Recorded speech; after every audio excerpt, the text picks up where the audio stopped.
hundreds of Ukrainian armed forces soldiers raised the white flag in Velyka Novoselivka, complete surrender of the garrison. Hello, you are on the channel Ruslan Belov. We continue to provide you with daily updates on events at the front.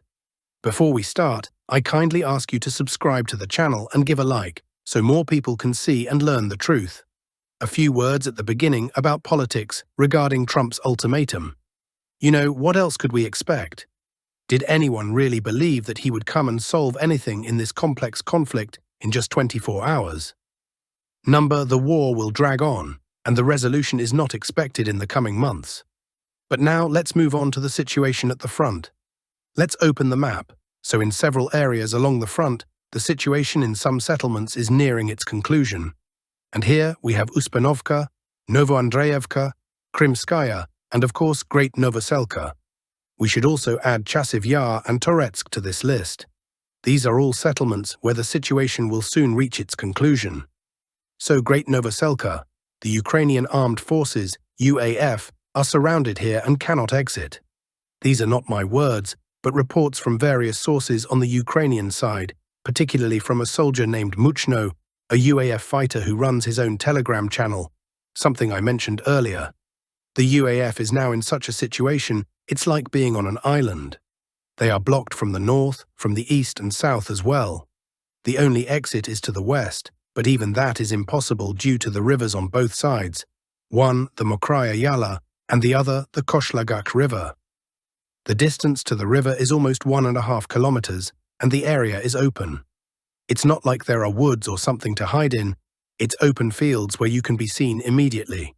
So the situation for them is catastrophic. What's happening now in Great Novoselka? The defense of the garrison has split into several resistance hubs. The first one, in the north, is trying to hold off the Russian advances from the side of Novokomar. Are they succeeding? Probably not, because although it's slow, the Russian forces continue to take control of new areas. They first took the farm, then a dormitory, then the school itself. This is along Zarakhnaya Street, specifically Zarakhnaya 29. And now they've reached the intersection of Zarakhnaya Street with Taras Shevchenko Street. The second resistance hub is in the east. The situation is similar for the Ukrainian armed forces. They have slowed down the Russian advance, but they can't stop it. The airfields and the bus station here are fully under Russian control, as well as Zelenaya Street. Now, there are attempts to cross and establish a foothold on the other side of the Koshlagak River. Currently, the situation is as follows. The UAF controls about 40% of the village, while the rest is either under Russian control or is a grey zone. Initially, I predicted that the situation would resolve by the end of January, and it seems that the prediction remains accurate. There's still a week left, and I don't think the UAF garrison in Great Novoselka will be able to hold on for another week. So we'll soon see. Now let's move on. Moving to the map, if we shift north, there have been no significant changes here. I don't see the point in discussing minor changes, like advancing 50 meters and capturing a neighboring bush. This isn't serious, although I understand there are losses even in such advances.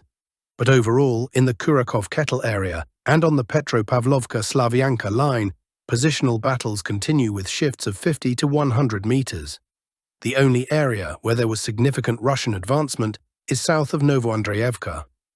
After the Russian forces took control of Yasenivka, they didn't immediately storm the next village. They didn't attack Novoandreevka directly. They only entered the southern outskirts yesterday. Most of the movement was southward, parallel to the villages, effectively bypassing Novoandreevka and reaching the village of Serebryanka, with an overall advance from Yasenivka of nearly 3 kilometers. 2,850 meters, to be precise. Now, let's move on to the Pokrovsk direction. Here, intense battles are taking place on all fronts, with reserves being drawn in by both the Ukrainian armed forces and the Russian army. There have been many counterattacks. For example, yesterday the UAF launched a counterattack in Udachny and achieved partial success. Why partial? Because while they were able to push Russian forces closer to the eastern outskirts, they didn't fully push them out of the village. The Russian forces had already reached the center of the village and were on the verge of reaching the railway station. Now the UAF controls only the eastern outskirts, Similarly, the UAF tried to carry out a counterattack in Kotlino, and some Ukrainian channels even claimed they had recaptured it. But this is not true. They didn't recapture it, and they didn't make any progress. They lost 3 BMPs and 1 tank, but no results were achieved. On the contrary, Russian forces improved their positions beyond Kotlino and firmly took control of the local agro farm, which is located here. Also worth noting is that yesterday the Russian aerospace forces launched heavy strikes on Grishino, a village located near the highway.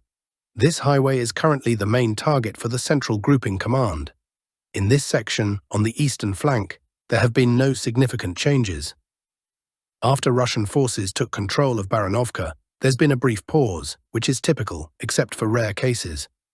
The decision now being made is whether to move towards Vodiane 2 and expand control in this area before the Konstantinovka-Pokrovsk highway, or to start moving, as I mentioned earlier, towards Zelenoye Pole with the aim of engaging the Turkish grouping to create a larger encirclement. However, again, there have been reports from different telegram channels that this movement has already started. Some claim that the Russian army has already advanced from Baranovka towards Zelenoye Pole and has even reached the outskirts of Zelenoye Pole, but I don't have confirmation of this information, so I'm only stating what I know for sure. And by the way, regarding Toretsk, here the main fighting is happening on the flanks. On both flanks, at Shcherbinovka and in Novospaskoye on the other side, battles are taking place in Krimskoye, where Russian forces have already reached the center of the village and control about half of the settlement. Yes, this is not shown on the map because it's a Ukrainian map, but as usual it will be redrawn in a couple of days. However, in Chasiv Yar, there's something interesting happening. Look, now that Russian forces have taken control of the northern part of the city, they're trying to bypass the water body. You see this area to the west, the village, or whatever it's properly called in Russian, I don't know, but the fighting has shifted here.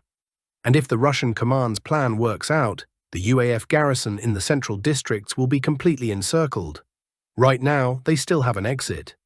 It's inconvenient, yes, through a narrow crossing, but they still have an exit. And for now, they can still leave. But as we know, UAF command tends to hold out until the last moment. So I wouldn't be surprised if, in the end, this area comes under Russian control, the water body is bypassed, and Russian forces link up with those units advancing towards Shevchenko, while the UAF remains in the central districts, waiting for who knows what. Now let's begin with the Sudzhensky direction, from which a large number of geolocations have been reported. If we look at the overall configuration of all the icons and events that have occurred over the past 24 hours, we can identify 3 directions. First, the southwest direction, next, the northern direction, and third, the southeast direction. Let's go in order. Today, Russian sources published footage of objective control showing that during combat operations, the Russian armed forces managed to enter and establish control in the settlement of Nikolaevka Darina. In this footage, we can see one of the Russian army flags being raised. Based on this footage, we haven't updated the map yet, because the place where the flag was raised was already under Russian control. Right now, there are fierce battles taking place in the central part, and we suggest waiting a bit longer before making any updates. Despite this uncertainty, some pro-Russian sources have already updated the map, not only for Nikolaevka Darina, but also for other areas. However, separate Russian sources report that Russian forces have made significant progress deep into the UAF defenses towards the settlement of Sverdlivka and the state border. If we summarize, by the end of yesterday, the Russian army had already controlled everything inside this red line, which includes factual control over the state border and an approach to the important settlement of Sverdlivka. Next, we move north towards the settlement of Malaya Lokhnya. Over the past 24 hours, the Ukrainian side has published many geolocations, but all of these are archival, ranging from 3 to 6 days old. In fact, we can watch and observe episodes of the attack that took place several days ago when the Russian army launched a decisive assault towards Malaya Lokhnya. There has been no information coming from Malaya Lokhnya in the last 24 hours, so it's extremely difficult to predict what's happening there right now. It's likely that there's a very intense counter-battle, but apparently both sides are currently fighting for initiative. It seems that the Russian armed forces have been tasked with not storming the area directly, but gradually tightening the noose around the Sudzhensky salient in all directions. It seems that in the near future, Russian forces will begin active offensive operations towards Makhnoivka, Kolmakova, Zamostie, and attempt to enter Sudzha from the southern side. We can see a large number of geolocations, and right now the Russian army is concentrating on destroying various equipment that helps Ukraine monitor the perimeter, as well as destroying temporary deployment points, logistics, and in general, taking full control of this section of the front.